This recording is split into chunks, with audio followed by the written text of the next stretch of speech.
So I did the video towards the end of last week, I think. Some possibly overrated teams heading into 2022 based on preseason polls. I think I did like teams that are ranked in the top 10 in most every poll you look at that I think probably won't finish in the top 10. And I had a lot of comments on that video asking me to do sort of the opposite of that. Some underrated teams. This is a little harder to do. Trying to figure out, top 10 teams that won't finish in the top 10, you're only having to deal with 10 teams there. You look at a top 10 and you say, okay, who might not finish in the top 10? It's only 10 teams you're looking at. You talk about underrated teams, there's a lot of different ways you can do that or look at that. So what I decided to do, I made a list of teams that are in almost everybody's top 15. I think it's more than 15 teams because different people have different teams, particularly in like the 10 to 15 range. So these teams I'm not considering at all for underrated because these teams are all pretty highly rated in almost everybody's offseason or preseason poll heading into 2022. So these are the teams I will not be considering for most underrated teams heading into 2022. Bama, Ohio State, Georgia, Utah, Texas A&M, Notre Dame, NC State, Michigan, Oklahoma State, Clemson, Southern Cal, OU, Pitt, Oregon, and Baylor. Those teams are in almost every single top 15 that you look at. So to me, if you're ranked that high heading into the preseason, you're not really underrated. People think you're pretty good. So we're going to try to find some teams outside of that list that maybe could finish in the top 10 by the end of the year. I broke this down into basically conferences. I tried to go conference by conference and think of, okay, who's a couple of teams in this conference that either aren't ranked or they're ranked maybe in the 20s, something like that, who if things go well, they could finish in the top 10. And I tried to find a couple of teams from each conference, and at the end, I'll give you kind of the one or two teams that I really think have the best chance out of all the teams I considered. We'll start with Group of Five. Cincinnati and Houston are the two biggest or highest ranked, I guess, Group of Five teams heading into 2022. Of course, Cincinnati made the playoffs last year. A lot of people think Houston's going to be the best Group of Five team this year, though, myself included. They're in the same conference, at least this year. Next year, that's changing because you got teams joining the Big 12 in that. But anyway, these two teams played last year. Cincinnati beat them, won the conference, made the playoffs. I think Houston's a really good team. Dana Holgorsen is the coach down there, left West Virginia. Now he's at Houston, and Houston in a much better place than West Virginia. Can they finish in the top 10? First of all, I don't think either one of these teams is making the playoffs. I think Houston's got a better chance of finishing in the top 10 than Cincinnati, but I'm not sure either of those two teams will finish inside the top 10 this year. This could be a year where the Group of Five definitely gets left out of the playoff discussion, but could even get left out of the top 10 altogether. I do think Houston will end up making a New Year's Six bowl, but don't think they'll be a top 10 team. Let's go to the SEC. Now, of course, there's some teams you just can't consider here because they're listed in everybody's. They're listed, Bama, Georgia, Texas A&M. I'm not considering any of them. They're very highly ranked in every poll. They're not underrated. So who are some other teams in the SEC that maybe aren't getting as much attention this year, aren't ranked inside most people's top 15, that have potential to finish inside the top 10? Let's start in the West. Arkansas, Ole Miss, LSU. Well, LSU is the most talented of that bunch. They're also the only team of that bunch with a brand new coaching staff, bringing Brian Kelly in from Notre Dame. They have quarterback questions there. Could they finish inside the top 10? It's hard for me to see that. Year one with Brian Kelly, I think, transferring or moving as a head coach into the SEC, I think there's a transition period there. I do really like Brian Kelly. He averaged over 10 wins a year for over a decade at Notre Dame. I mean, you don't do that by accident. I think he's a good coach. Don't think LSU can finish in the top 10 this year, though. Tough schedule. Of course, having to play Bama and Texas A&M and Arkansas and Ole Miss. I mean, there's just some good teams out there. Don't see it happening. Ole Miss, they lose Matt Corral. They bring in Jackson Dart. Lane Kiffin, of course, head coach there, one of the best offensive minds in football. Brought in Zach Evans, too, running back out of TCU. And, You know, a lot of people turn sour on Zach Evans because of his recruitment and sort of the whole circus that went on around that, and I was one of those people. You can't deny the kid's talent, though, and I wouldn't be surprised to see Zach Evans have a huge year at Ole Miss. Ole Miss won 10 games last year for the first time in like 50 years. They'd probably have to do that again if they want to finish inside the top 10. So can they win 10 games 2 years in a row? I don't know. I like Jackson Dart, but Matt Corral was a special player, and I just don't know that Jackson Dart can recreate what Matt Corral gave him last year, even though I really do like Zach Evans. The defense is going to have to find a way to play better. Don't know if they're going to finish in the top 10. Arkansas, Ole Miss. Arkansas might have the best chance of the three between LSU, Arkansas, and Ole Miss. Arkansas might have the best chance of the three of finishing in the top 10. Coaching staff intact. They're the only team of those three, LSU, Ole Miss, and Arkansas, who have their quarterback coming back. They went out and made some additions in the transfer portal, which so did LSU and Ole Miss. But they brought in Hasselwood from Oklahoma to try to replace that wide receiver Burks they had. Their best linebacker is back. I don't know that any of those three are going to end up finishing in the top 10, but I guess I would give Arkansas maybe the best chance of those three SEC West teams. And then in the SEC East, Kentucky and Tennessee. And this is interesting to me because I think it's possible that Kentucky or Tennessee, maybe even both, win 9 games. And I know, oh my God, I can't believe you just said that, especially about Tennessee. Look, I want to see Tennessee go on the road in week 2 and beat Pitt. And then I want to see them beat Florida at home in week 4. If that happens, Tennessee is going to be 4-0. Now, their next 3 or 4 games are brutal leading up to the Georgia game. Really, I mean, I think they play, do they play LSU? Yeah, they play LSU. They play Alabama. I already mentioned Florida. They got to play Georgia. They got to play Kentucky. It's a tough schedule, but Tennessee, it's possible that Tennessee will be favored in every game they play this year, with the exception of the Alabama and Georgia game. It's not out of the realm of possibility, I don't think, that Tennessee goes 9-3 if they can start 4-0. That's the key. They've got to go on the road week 2 and win at Pitt, and then they've got to beat Florida for the first time in forever at home in week 4. If that happens, they're going to be 4-0. They'll be in the top 15 by that point. It may even be in the top 10 at that point in the season. I don't think they'll stay there. I do think they'll end up losing to both Georgia and Alabama, and probably one other team. It's just hard to see me. It's hard for me to see Tennessee running the table 10 out of 10 against teams they may be slight favorites over, like your Kentuckys, your LSUs, your South Carolinas, teams like that. I feel like they would slip up somewhere, but it's possible they went 9-3. So is 9-3 enough for Tennessee to finish inside the top 10? That's going to be cutting it close. They would be in the 10 to 15 range for sure if that happened. What about Kentucky? Sort of a similar situation. Kentucky does not have to play Alabama, I don't believe. They do play Georgia, though. Whoever wins the Kentucky-Tennessee game clearly is going to have a better chance of finishing within the top 10.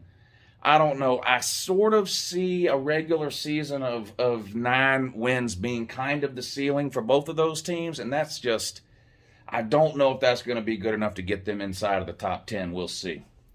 We'll see. So that's it for the SEC. On to the ACC. How about these 3 teams here? Miami, North Carolina, and Wake Forest. Wake Forest played for the ACC title last year, one of the best seasons they've had in a long time. They get their quarterback back. He's probably the best quarterback in college football that you can't name him right now. If I offered you $100, you couldn't name him. They're going to be really, really good offensively again this year. Defensively, well, that was the issue last year. They scored 50 points a game, but they gave up 45 in most of those games too, or whatever. I mean, it was just track meet games for Wake Forest. If the offense is as productive as it was last year, though, they're going to win a lot of games against average to bad ACC teams, and there's a lot of them in the ACC. Can they get to 10, 11 wins again and make the ACC championship again? Maybe, and if they do, they'll be in the top 10. Now, they'd have to then win the ACC championship probably to stay in the top 10 and then see what happens in a bowl game. I think they've got a chance, though, a chance of getting into the top 10. What about North Carolina? I think a lot of people are sleeping on North Carolina. They were one of the teams last year that ended up being the most overrated and the most disappointing. They were in everybody's top 10 heading into the season. Sam Howell was top 5 on everybody's Heisman list. Mac Brown was the toast of the town. Their defense was going to be unbelievable. And all they did is come out and play like the most inconsistent team in all of college football, and that's not an exaggeration. There was, I believe, a 10-game stretch where they won and lost every other game. It was literally win, lose, win, lose, win, lose, win, lose. Sam Howell would look great one week, terrible the next. Great the next week, terrible the next. Up, down. Just a very inconsistent performance from North Carolina, and it sort of soured a lot of people on them, myself included. But the more time that goes by in the offseason, the more I read about North Carolina, the more I listen to people who are smarter than me talk about North Carolina. I think North Carolina could end up being better this year than they were last year, and maybe those expectations placed on North Carolina last year were a year too early just because of Sam Howell. Now, clearly they're going to have to get good play from the quarterback position, but I think North Carolina's going to have one of the best defenses they've ever had this year. Not that it'll be on a Clemson level defense, but I think North Carolina's got the potential to have a really, really good defense. And if they can just find a couple of pieces that click offensively, I think it's possible, given their schedule, that North Carolina could finish up at the end of the season in the top 10. And, of course, Miami, brand new coaching staff, and that gives me hesitation. It does. I like Mario Cristobal. He's a hell of a recruiter, and I've been saying since Miami hired him, whatever grade you want to give Miami right now, grade Miami's talent right now on a scale of 0 to 100. I don't care what you grade it, okay? It's fixing to go way up in the next 2 to 3 years. Mario Cristobal is an elite-level recruiter, and he has filled his staff with elite-level recruiters. The talent level at Miami is fixing to go through the roof. The other thing I feel like where Miami gets disrespected right now is when it comes to the quarterback situation and Tyler Van Dyke. There weren't very many quarterbacks in all of college football that were better than Tyler Van Dyke the last half of the season last year. Miami was absolutely horrible the first half of the season. They had injuries all over the place, particularly at the quarterback position, and Tyler Van Dyke went from being third string to starting in the second half of the season. And all he did was win the last 5 out of the 6 games of the season. And he put up ridiculous numbers. He was breaking ACC passing records almost every single week the last 5-6 weeks of the season. And he's back, and now he will have had an entire offseason where he knows he's the starter. He gets all the reps in practice with the ones. You add Mario Cristobal and the new staff to that mix. Miami's got some talented players. They've got to be more consistent, too. Miami, I mentioned they won 5 of their last 6 games of the year last year. You know who the one loss was to? The worst team they played, Florida State. Weird. And I know, it's a rivalry game, anything can happen. I get that to a degree. You can't be losing to the worst team you play, though. That can't happen. And you have to avoid that. Miami, again, is a team with a favorable schedule. Now, they play on the road at Texas A&M early in the year. That won't affect them ACC-wise, but, of course, it's going to affect them with their overall ranking. If they somehow were to go on the road and beat Texas A&M in week 2, oh, my God, people's mouth would hit the floor. That would be a shocking upset. Not out of the realm of possibility, though. We've seen Texas A&M shit the bed before. I mean, we've been watching it since they joined the SEC, basically. And then they play Clemson at Clemson a little later in the year. My hesitation with really going all in on Miami finishing in the top 10, although I'm close, is their 2 toughest games, in my opinion, are both on the road. At Texas A&M, at Clemson. I think for Miami to finish in the top 10, what would have to happen is they lose at Texas A&M. Let's just assume that. And let's assume they lose at Clemson. They're 10-2, win the division, beat Clemson in a rematch, and finish 11-2. Then you're in the top. You'd be in the top 10 then. Outside of that, hard for me to see it happening, but who knows? Miami is a team to watch this year. Big 12, only one team here to mention. There's several teams ranked in the Big 12 pretty high, so I'm not considering them, right? So I'm not considering Oklahoma State, Baylor, or Oklahoma. Was that it? Oklahoma State, Baylor, Oklahoma. I think that was it. But you know who's not ranked at all? Even in most top 25s, you won't find them in any top 15s. Texas. And I can't believe I'm doing this. I don't know. Texas might be the new Michigan for me. I kept picking Michigan every year, and they crapped to bed. Last year, I didn't pick them, and they made the playoffs. I've been wrong on Texas before. It's just hard for me to believe that Texas keeps getting the amount of talent that they do, keep signing these elite recruiting classes like they do, and keep winning 6 and 7 games a year. It's just hard for me to believe that's going to keep happening.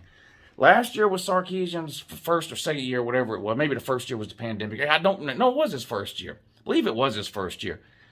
I like Sarkisian. He's an elite play caller. Now, to be determined on head coach, I get that, but he is an elite play caller.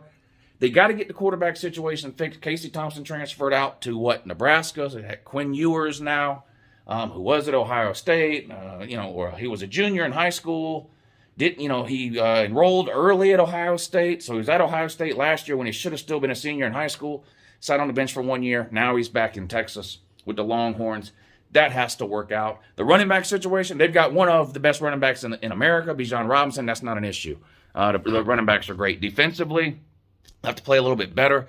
Second half collapses last year were just brutal. I think at least 4 or 5 of Texas's losses, they were winning at halftime. I mean, this can't happen. You just can't keep blowing games in the second half. But when you look at the talent on Texas roster and you look at the number of hurdles in the Big 12, which it ain't many. It ain't many. Baylor's going to be good again. I really like Dave Aranda. Oklahoma State with Gundy, they're 8+ every year. It's just, is this going to be the year like last year where they win 10 or more, or is it going to be back to 8-4? I like what Oklahoma State has. And Oklahoma's kind of the wild card. Brand new head coach Brent Venables lost 90% of their offensive production to the transfer portal. Brand new quarterback, brand new tight end, new receivers, new defensive scheme. Not a lot of talent on defense. It seems like if there's going to be a year where Texas takes the leap and plays for and wins a Big 12 title, it seems like it's this year when it looks like the front runners are Baylor and Oklahoma State, unless you're all in on Oklahoma, which I'm not.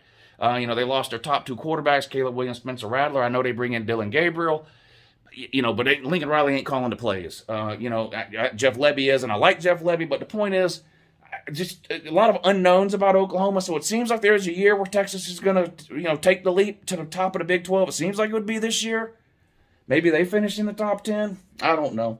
Big 10, only 2 to consider here because, of course, you have Ohio State, Michigan, Michigan State, and Penn State, all pretty highly ranked from the East. And you got nobody really highly ranked from the West. So I've got Wisconsin and Nebraska on this list as possible underrated teams for 2022 that could finish the season in the top 10. But Nebraska's got the 5th best odds to win the Big 10. They were 3-9 last year. Famously lost all their games by 9 points or less, or 10 points or less. Something like 8 of their 9 losses were by 1 touchdown or less. So, yeah, close losses. You'd have to turn a lot of those into wins, though, if you want to finish in the top 10. The teams with the top 3 odds to win the Big 10 are all in the East. The 4th best odds is Wisconsin, and the 5th best odds is Nebraska. Nebraska's going to be way better than last year, particularly when it comes to win-loss record. I truly believe that. Losing or getting rid of Adrian Martinez or Adrian Martinez transferring out, that's addition by subtraction. It almost doesn't even matter, in my opinion, who you put in at quarterback after that. He was horrible. But it looks like it's going to be Casey Thompson from Texas, who's got a lot of experience. So, in my opinion, an upgrade at the quarterback position. You got to play better in the second half of games, and you got to learn to close games out. You can't keep losing games by 5 and 6 points. I mean, that's great to brag in the offseason that you lost 9 games, but they were close. That's great. You'd much rather be bragging that you won 9 games that were close, wouldn't you? Yeah, you would. So you got to learn to win these games. If Nebraska can do that, and of course they got to play Oklahoma in the non-con early in the season, is it possible Nebraska could turn it around from 3-9 to 9-3? And if they did, would that be good enough to finish the season ranked in the top 10? Probably not. And I think 9-3 is probably their ceiling. So probably a no on Nebraska. I think Wisconsin's got a better chance of finishing in the top 10. Wisconsin had one of the worst years last year they've had in a long time, and I ain't buying it, Jack. It was a fluke. Wisconsin wins 10 games a year in their sleep. When I did that video the other day about how many losing seasons teams have had in the last 25 years, the top 2 teams, each with only 1 losing season in the last 25 years, Georgia and Wisconsin. I know Wisconsin doesn't break through very often and win the Big 10, and they've yet to make a playoff or win a national title in recent memory or anything like that, but they sleepwalk to 10 wins a year. Easy. I think there's a very good chance Wisconsin could finish the season ranked again inside the top 10. Don't know that I would pick them to win the Big Ten, but I could see Wisconsin going 10-2, maybe even 11-1. Their non-con schedule is a joke. I could see them going 10-2, maybe even 11-1, right? And then even if they lose the Big Ten title game and win a bowl game, they're sitting there at the end of the year at 12-2. I think that's good enough to finish the season in the top 10. I think Wisconsin's probably got a pretty good chance there. And last and also least, the Pac-12. Now, so you can't consider Oregon, Utah, or Southern Cal because they're ranked very high in everyone's polls, so they're not quote-unquote underrated. Who could be underrated in the Pac-12? I don't think anybody. I wrote down 3 teams: Washington, Arizona State, and UCLA. Good God, would you put $1 on any of those teams finishing in the top 10? Not me, Jack. Maybe somehow the light bulb goes back off for Chip Kelly and it comes together this year at UCLA and they go on some kind of a run. But I don't see it happening. They got to play Utah and Southern Cal in the same division, never mind the opponents they play from the north. Plus they play Arizona State. Arizona State's supposed to be good any day now for 3 years. NCAA's done set up shop there with a permanent investigations. Hard to see them finishing in the top 10. And Washington, I don't even know why I wrote them down. I guess I just wrote them down because I felt like I needed at least one team for the Pac-12 North. But no, so I really don't think any of those teams finish in the top 10. Okay, so out of all these teams I've talked about, Cincinnati, Houston, Arkansas, Ole Miss, Kentucky, Tennessee, Miami, North Carolina, Wake Forest, Texas, Nebraska, Wisconsin, Washington, Arizona State, and UCLA. Who do I think is most likely of those teams to finish the season in the top 10? Well, let's cross some off the list. Cincinnati, no. Houston, no. Arkansas, no. Ole Miss, no. I think it's possible either Kentucky or Tennessee does. They've got to go 9-3 or 10-2. And then they got to win a bowl game. And if they're sitting there in January at 11-2, or maybe even 10-3 with the schedule they play, that may be good enough. So I'm going to say the winner of the Kentucky-Tennessee game does have a chance to finish within the top 10. There you go. I actually said it out loud. Miami, North Carolina, and Wake Forest. I'm going to cross Wake Forest off the list. I just can't go in on I just can't be a buyer in a team with a defense that bad. I can't. I love watching their offense. It's a very uncharacteristic. It's a strange offense. You should watch a Wake Forest game if you didn't watch one last year. I love watching them play. Their defense is an abomination to mankind. I don't see them finishing in the top 10. I do think Miami or North Carolina could finish in the top 10. I believe they play in the regular season too, so I'm just going to do the same thing. Winner of Miami-North Carolina game. Pretty good chance of finishing in the top 10. Nebraska and Wisconsin, I'm going to have to go with Wisconsin. I'm going to cross Nebraska off the list. I do think Wisconsin's got a pretty good chance. So how many teams does that make? Either Tennessee or Kentucky, so that's one team. Either Miami or North Carolina, so that's 2 teams. I'm going to say Wisconsin's got a pretty good chance. That's 3 teams. I'm crossing everyone off the list in the Pac-12. And, yes, I'm putting Texas. So those are the 4 teams, I think, that are way outside everybody's top 15 right now that I think have the best potential of finishing within the top 10. Texas, Wisconsin, the winner of Tennessee, Kentucky, and the winner of Miami, North Carolina, or whoever ends up with a better record between those 2. Tell me why I'm wrong.